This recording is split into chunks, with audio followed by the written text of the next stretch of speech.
అందరికీ నమస్కారం. ఒకరోజు జ్వరం వచ్చిందో లేదో చెవుల్లో గీయని సౌండ్ వస్తుంది ఫ్రెండ్స్. దాన్నే చెవుల గుమ్మలు అంటారు. కానీ చూస్తున్నాడు కూర్చొని మా అత్త వాళ్ళు వేస్తూ ఉన్నారు. 10 మంది వచ్చేప్పుడైతే మా అత్త లేదు. మనం ఓనర్లా బిహేవ్ చేసినామంటే సంగనాగిపోతాం ఫ్రెండ్స్.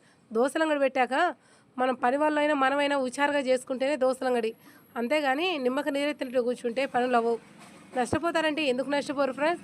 మనదేమో పెద్ద ఓట్ల, అన్నీ చిన్న చిన్న ఓట్లాయే.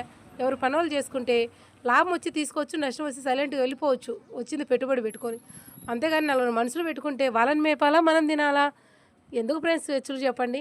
ఇలాంటి పని పెట్టుకున్నప్పుడు మనము ఖచ్చితంగా పని చేసుకొని బతకాల. ఎటువంటి తేడాలు ఉండకూడదు. మనం ఓనర్లా ఫీల్ అవుదాం అనుకో, 3 రోజులకి దివాలా తీసుకోవాలా. దోశలంగడి తప్పే ఉంది ఫ్రెండ్స్. దోశలంగడి పెట్టుకున్న వాళ్ళు, చెడిపోయిన వాళ్ళు ఇంతవరకు చరిత్రలో లేరు. ఎందుకంటే పర్ఫెక్ట్గా చేస్తాయి.